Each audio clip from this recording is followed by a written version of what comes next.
کیا پاکستان کا real estate sector ایک اور بڑے کریش کی طرف بڑھ رہا ہے؟ ملک میں چلنے والے غیر یقینی حالات، CDA کے بڑے ہاؤسنگ سوسائٹیز پر کریک ڈاؤن اور دن بدن بڑھتے ہوئے بھاری ٹیکسز، کیا یہ سب مل کر اس مارکیٹ کو ہمیشہ کے لیے دبونے والے ہیں یا پھر یہ سرمایہ کاری کا بہترین موقع ہے؟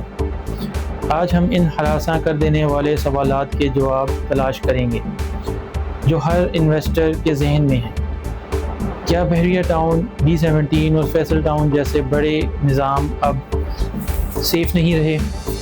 اور دبئی کا وہ کون سا سسٹم ہے جو اگر پاکستان ریپلیکیٹ کر لے تو ریل اسٹیٹ سیکٹر کو تباہی سے بچا سکتا ہے؟ اگر آپ بھی اپنی محنت کی کمائی اس مارکیٹ میں لگا چکے ہیں یا لگانے کا سوچ رہے ہیں تو اگلے 7 منٹ آپ کے لیے انتہائی اہم ہے۔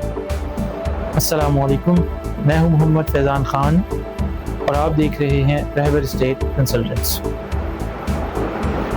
سامعین، آج میں پاکستان کی ریل اسٹیٹ مارکیٹ کا ایک مفصل، بے باک اور تنقیدی جائزہ پیش کر رہا ہوں۔ میں بات کروں گا کہ اس وقت مارکیٹ میں جو سرگرمیاں ہیں وہ اصلی ڈیمانڈ ہے یا صرف ماضی کی طرح کا آرٹیفیشل پیدا کیا گیا ببل۔ چلیں سب سے پہلے بات کرتے ہیں اس مارکیٹ کی حقیقت کی۔ انٹرنیشنل اور ڈومیسٹک حالات کو دیکھیں تو پاکستان اس وقت ایک شدید ہزیمت سے گزر رہا ہے۔ ریل اسٹیٹ ماہرین کے مطابق ماضی میں ہماری مارکیٹ فائلز کی ٹریڈنگ اور اسپیکولیشن پر چلتی تھی، جس نے ایک بہت بڑا ببل پیدا کیا۔ لوگ زمین کے بجائے صرف کاغذ کا ٹکڑا خریدتے اور بیچتے تھے، لیکن اب حالات بدل چکے ہیں۔ ڈومیسٹک لیول پر سرمایہ کاروں کا اعتماد ڈاواڈول ہے اور انٹرنیشنل لیول پر اوورسیز پاکستانیز اب سوچ سمجھ کر قدم اٹھا رہے ہیں۔ اس صورتحال کا سب سے بڑا فائدہ یہ ہے کہ مارکیٹ سے اسپیکولیٹو بائرز نکل چکے ہیں۔ اب جو بھی خریداری ہو رہی ہے وہ جینون ڈیمانڈ یعنی ضرورت کی بنیاد پر ہے۔ قیمتیں اپنی اصل سطح پر آ رہی ہیں جو لمبے عرصے کے لیے مارکیٹ کو سٹیبل کریں گی۔ نقصان یہ ہے کہ لیکویڈیٹی یعنی کیش فلو بالکل ختم ہو چکا ہے۔ جینون بائرز کے پاس پرچیزنگ پاور نہیں ہے اور انویسٹرز اپنا پیسہ نکال کر ملک سے باہر لے جا رہے ہیں، جس سے مارکیٹ میں جمود پیدا ہو گیا ہے۔ اب آتے ہیں ایک انتہائی حساس اور اہم معاملے پر۔ بحریہ ٹاؤن، B17، فیصل ٹاؤن اور اس جیسے دوسرے بڑے فلی یا پارشلی ڈیولپڈ ہاؤسنگ پروجیکٹس کو اس وقت CDA کے سخت کریک ڈاؤن اور لیگل ایشوز کا سامنا ہے۔ جب اتنے بڑے اور مشہور پروجیکٹس پر قانونی انگلی اٹھتی ہے تو اس کا پوری مارکیٹ پر ایک برا اثر پڑتا ہے۔ اس طرح کے عمل سے عام بائر اور اوورسیز انویسٹر کا اعتماد پورے نظام سے اٹھ جاتا ہے۔ لوگ سوچتے ہیں کہ اگر اتنی بڑی سوسائٹی سیف نہیں ہے تو پھر ان کا پیسہ کہاں محفوظ ہوگا۔ اس کریک ڈاؤن کا شارٹ ٹرم اثر یہ ہے کہ چلتے ہوئے پروجیکٹس رک گئے ہیں، لوگوں کے اربوں روپے پھنس چکے ہیں اور پوری ریل اسٹیٹ انڈسٹری میں خوف و ہراس کی لہر ہے۔ لیکن اگر قانون کی بالادستی کے لیے یہ ضروری تھا تو اس کا طریقہ کار ایسا ہونا چاہیے تھا جس سے سرمایہ کار کا نقصان نہ ہو۔ چلیں اب بات کرتے ہیں اس دیوار کی جو اس انڈسٹری کے آگے کھڑی کر دی گئی ہے، یعنی ہمارا ٹیکس سسٹم۔ ریل اسٹیٹ کے تناظر میں اگر دیکھا جائے تو موجودہ ٹیکس پالیسیاں شدید خرابیوں کا شکار ہیں۔ گورنمنٹ نے فائل پر، رجسٹری پر اور گین پر اتنے ٹیکسز لگا دیے ہیں کہ ایک عام سرمایہ کار اب ٹرانزیکشن کرتے ہوئے ڈرتا ہے۔ گورنمنٹ کا موقف ہے کہ اس سے ڈاکومنٹیشن بڑھے گی، ڈیڈ کیپٹل یعنی جو پیسہ زمین میں پھنسا ہے وہ باہر نکلے گا اور فائلز کی تعداد میں اضافہ ہوگا، فائلرز کی تعداد میں اضافہ ہوگا، معذرت چاہتا ہوں۔ مگر حقیقت اس کے بالکل الٹ ہے۔ ماہرین کے مطابق یہ پالیسیاں ریل اسٹیٹ کی ترقی میں سب سے بڑی رکاوٹ ہیں۔ اتنے بھاری ٹیکسز سے لوگ اب کیش میں ڈیل کرنے لگے ہیں یا پھر سرمایہ کاری روک دی ہے۔ ٹیکسز لگانے کا طریقہ ہمیشہ پروگریسو ہونا چاہیے، نہ کہ پیونیٹو۔ اس نظام نے مارکیٹ کو چلانے کے بجائے بالکل فریز کر دیا ہے۔ چلیں اب ایک دلچسپ موازنہ کرتے ہیں پاکستان کی ریل اسٹیٹ مارکیٹ کا دبئی کی مارکیٹ سے۔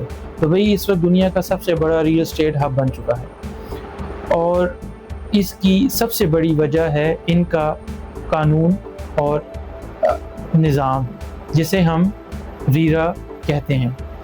ریرا ایبریویشن ہے ریئل اسٹیٹ ریگولیٹری اتھارٹی کی۔ دبئی کا ریرا ماڈل کیا ہے، اسے سمجھتے ہیں۔ یہ ایک ایسا ادارہ ہے جو ہر ڈیولپر، ریئلٹر اور بائر کو ایک سخت قانونی دائرے میں لاتا ہے۔ دبئی میں کوئی بھی ڈیولپر انویسٹر کا پیسہ ڈائریکٹ اپنی جیب میں نہیں ڈال سکتا، وہ پیسہ ایک ایسکرو اکاؤنٹ میں جاتا ہے جو صرف اس پروجیکٹ کی کنسٹرکشن پر خرچ ہو سکتا ہے۔ اگر پروجیکٹ لیٹ ہو تو ڈیولپر پر بھاری جرمانہ ہوتا ہے۔ وہاں بائرز اور انویسٹرز کے رائٹ 100% محفوظ ہیں۔ کسی کی زمین پر قبضہ نہیں ہو سکتا اور نہ ہی کوئی فیک فائل بھیج سکتا ہے۔ ریئلٹر کے لیے باقاعدہ لائسنسنگ ضروری ہے۔ ہم اس ماڈل کو پاکستان میں بہت آسانی سے لاگو کر سکتے ہیں اگر ہماری حکومت یا صوبائی اتھارٹیز ہر شہر میں ایک بااختیار ریرا جیسا ادارہ بنائیں، جہاں ہر پروجیکٹ رجسٹر ہو، ہر ایجنٹ لائسنس یافتہ ہو اور فائلز کا ڈیجیٹل ٹریک ریکارڈ ہو۔ جب تک ہم سرمایہ کار کو قانونی تحفظ نہیں دیں گے، تب تک ہماری مارکیٹ انٹرنیشنل سٹینڈرڈ کی نہیں بن سکتی۔ سامعین، ان تمام مشکلات کا حل بھی موجود ہے۔ پہلا حل یہ ہے کہ گورنمنٹ کو ٹیکسز کو بہتر بنانا ہوگا، انہیں نارملائز کرنا ہوگا، اس سے ٹرانزیکشنز بڑھیں گی۔ دوسرا، CDA یا کسی بھی ادارے کو ہاؤسنگ سوسائٹیز کے خلاف ایکشن لینے سے پہلے ان مسائل کو بیٹھ کر حل کرنا چاہیے تاکہ عام شہری کا سرمایہ ڈوبنے سے بچے۔ اور تیسرا، ہمیں جلد از جلد پورے ملک میں دبئی جیسا ریرا ریگولیٹری فریم ورک نافذ کرنا ہوگا۔